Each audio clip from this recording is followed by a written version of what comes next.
Now, I know some of you will be very disappointed today.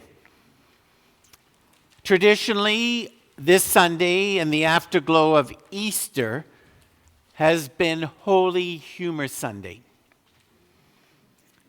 Around the world, it's often celebrated on the Sunday right after Easter.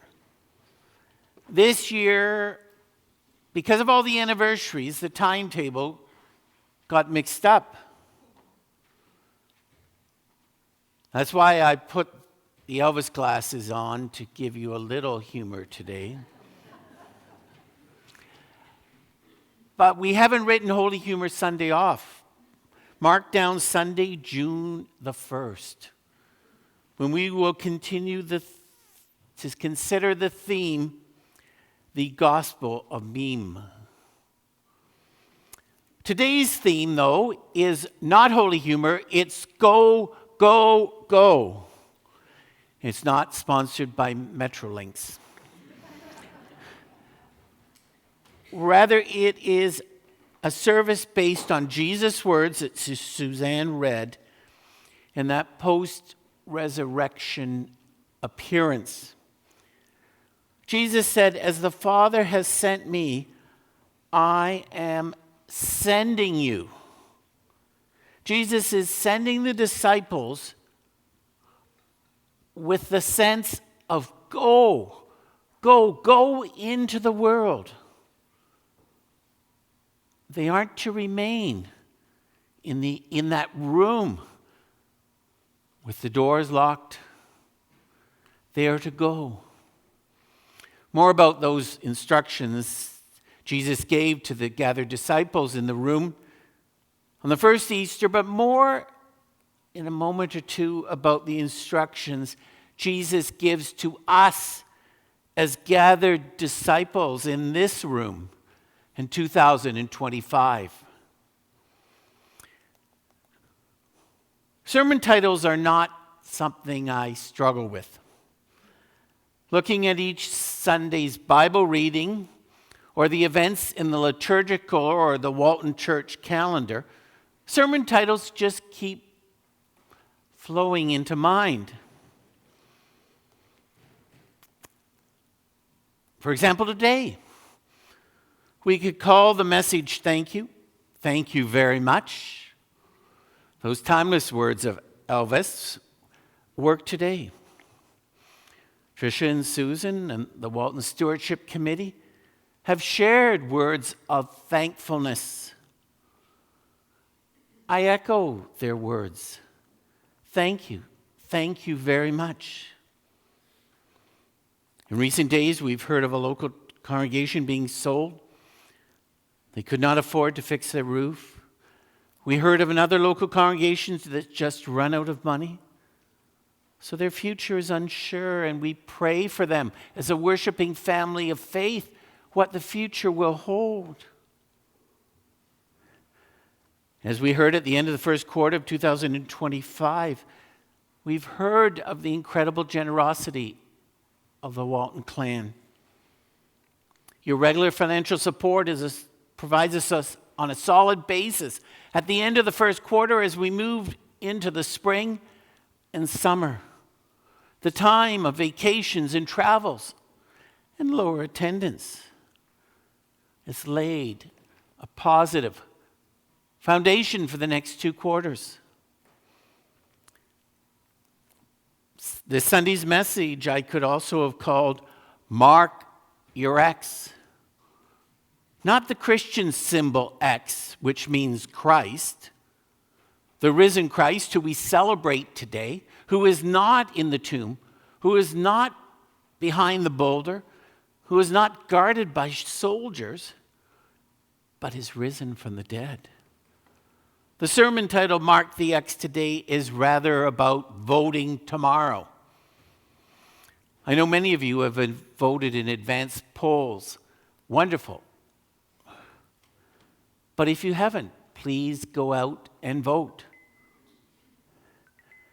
Canada is in a clear and present danger by external threats similar to the days leading up to 1812. So please go out today and mark, not today, tomorrow, sorry. Vote early, vote often. Please go out and mark your X tomorrow if you haven't already. Now, this Sunday message could also have another title, Wearing the Green. And not March 17th, St. Paddy's Day, but Tuesday, April 22nd, the Earth Day message I talked about with the youth. God's creation, not just the oaks and the other trees, not just the land, not just the atmosphere. The total creation is what the Almighty has entrusted to us. We are to be gardeners, stewards, caretakers. The sense that we are to leave it as we found it, if not better. To use but not abuse. We are called in whatever place we find ourselves to care for God's creation and then to pass it on to the next generation and the next generation and the next generation. To me, Earth Day 2025, a paramount concern, especially for us living along the North Shore or the southern shore of a Great Lake here, is the protection of the Great Lakes ecosystem. Protecting specifically the waters of Lake Superior. There are those who want to send that water by pipeline to meet the needs of the arid regions in the southwest part of this continent. How will that affect the whole Great Lakes ecosystem and water system? So, Earth Day is not just another day we celebrate. It's the reality of what we face in our time and what tomorrow in the election is about. This sermon could also be called High Voltage. And it's not because we had a power failure, although we did. And it sent our whole computer network into a real mess for several days. On Palm Sunday, we had a retired minister visit the Walton service. They're in the process of visiting 100 congregations on this 100th anniversary of the United Church of Canada. This person was so impressed by Walton as a congregation, saying they'd never seen a church like this. The person said there's so much energy in the air in Walton. The place was alive. It was obvious to this retired minister that the people care for each other, that the staff love the people, and the people love the staff. And they said, I've never seen that. The Spirit of God so at work in a family of faith. High voltage. Now, this person came and after the service and talked to Val and I and separately about what they felt here in the congregation and the people they encountered. And I don't know, maybe you were one of them. About the why. I think it has the roots in what this service is today, the installation of the Walton Council and committees. Now, the people that stood were only a small part of those who serve on the committees and the council. There are many more. Now, I was finishing writing this message on the Saturday of Easter weekend. It was that long Easter holiday weekend. The Saturday is usually a shopping day, a visiting day. People were out working on their yards or watching sports or getting their boats ready across the street, or so many were out voting, cooking, or a dozen other things. But here on that Saturday, outreach people were in the church doing taxes as volunteers. On that Saturday, the property committee members were repairing 3 of the church doors. On that Saturday, worship committee members were preparing for the Easter services the next day. On that Easter Saturday, there were so many text calls and emails from Walton volunteers. Some of the communications were about doing the presentations next Sunday, and there'll be a multitude of them. Others were just messages about caring or wanting prayer requests. Others were wanting to know how they could donate online. I think that is the why. On that Saturday is an example of that energy in those who serve Jesus in this family of faith. Walton is full of people, not just on councils and committees, but who live out those words of Jesus. As the Father has sent me, I am sending you. Jesus is sending the disciples. Go, go, go.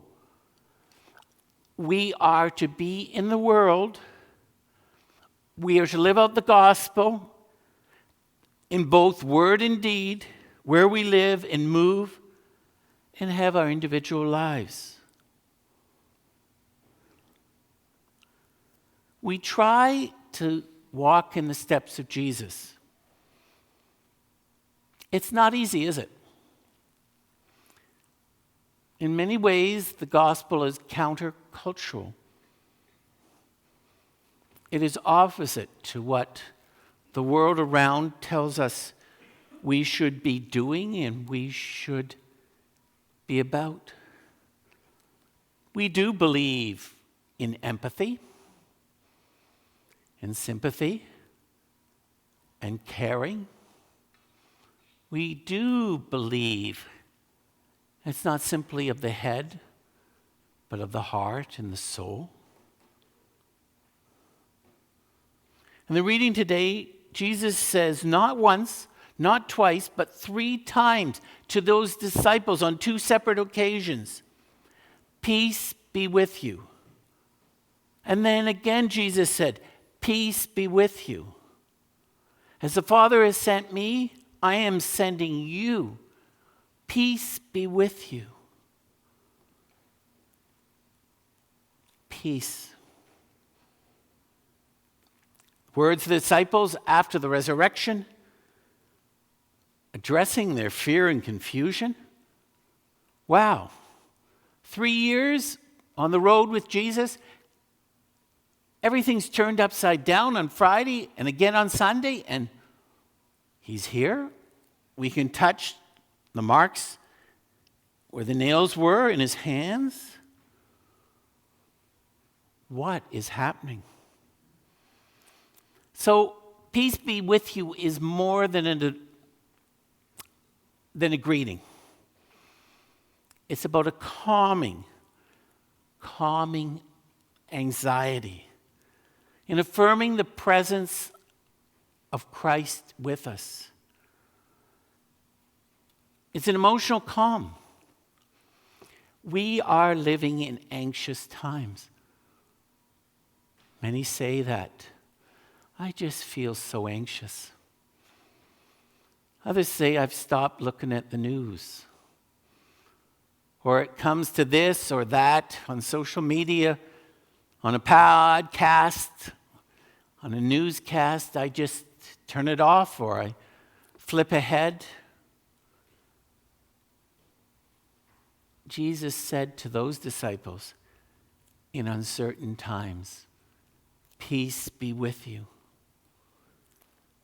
The good news is that we are not alone. The risen Christ walks with us. We have other believers walking with us. Peace be with you. Now, to keep you going until Holy Humor Sunday, June 1st, have you seen that meme that says, "You're very late for church"? Then you remember Jesus' parable that the first shall be last and the last shall be first.